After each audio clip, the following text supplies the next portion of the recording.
एक गांव में एक आलसी आदमी रहता था। वह कुछ काम धाम नहीं करता, बस दिन भर निठल्ला बैठकर सोचता रहता था कि किसी तरह बस खाने को मिल जाए। एक दिन हुआ यूं कि घूमते घूमते आम के एक बाग में पहुंचा। वहां रसीले आमों से लदे कई पेड़ थे।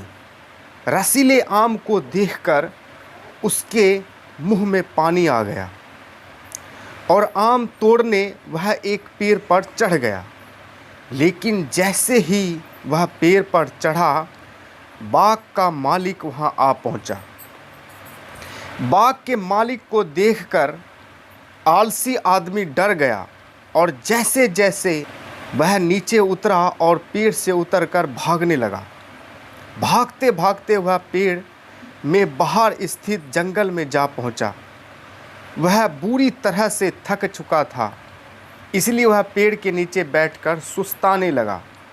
तभी उसकी नज़र एक फॉक्स लोमड़ी पर पड़ी। उस लोमड़ी की एक टांग टूटी हुई थी और वह लंगड़ा कर चल रही थी। लोमड़ी को देख आलसी आदमी सोचने लगा कि ऐसी हालत में भी इस जंगली जानवर से भरे जंगल में ये लोमड़ी बच कैसे गई। उसका अब तक शिकार कैसे नहीं हो पाया। जिज्ञासा में वह पेड़ पर चढ़ गया और वहाँ बैठकर देखने लगा कि अब इस लोमड़ी के साथ आगे क्या होता है। कुछ ही पल बीते थे कि पूरा जंगल शेर लॉयन की भयंकर दहाड़ से गूंज उठा, जिसे सुनकर सारे जानवर डर कर भागने लगे। लेकिन लोमड़ी अपनी टूटी टांग के साथ भाग नहीं सकती थी, वह वहीं खड़ी रही। शेर लोमड़ी के पास आने लगा।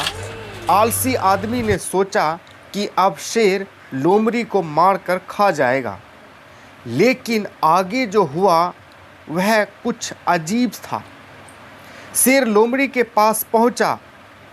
उसके मुंह में मांस का एक टुकड़ा था, जिसे उसने लोमड़ी के सामने गिरा दिया।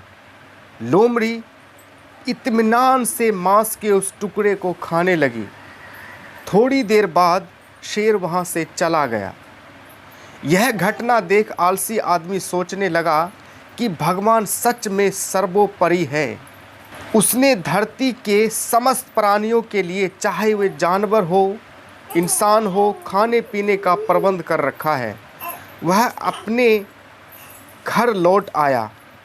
घर आकर वह 2-3 दिन तक बिस्तर पर लेटकर प्रतीक्षा करने लगा कि जैसे भगवान ने शेर के द्वारा लोमड़ी के लिए भोजन भिजवाया था, वैसे ही उसके लिए भी कोई न कोई खाने पीने का सामान लेकर आएगा। लेकिन ऐसा कुछ नहीं हुआ। भूख से उसकी हालत खराब होने लगी। आखिरकार उसे घर से बाहर निकलना ही पड़ा। घर के बाहर उसे एक पेड़ के नीचे बैठे हुए बाबा दिखाई पड़े। वह उनके पास गया और जंगल का सारा किस्सा सुनाया।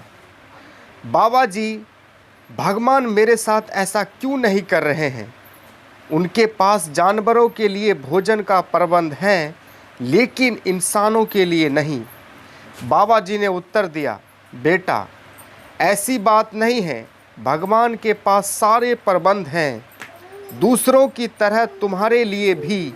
लेकिन बात यह है कि वे तुम्हें लोमड़ी नहीं, शेर बनाना चाहते हैं।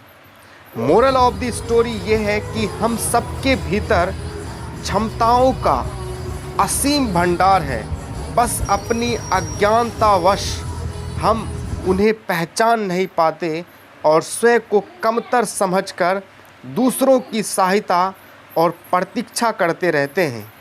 स्वयं की क्षमता को पहचानिए, दूसरों की सहायता की प्रतीक्षा मत करिए। इतने सक्षम बनिए कि आप दूसरों की सहायता कर सकें।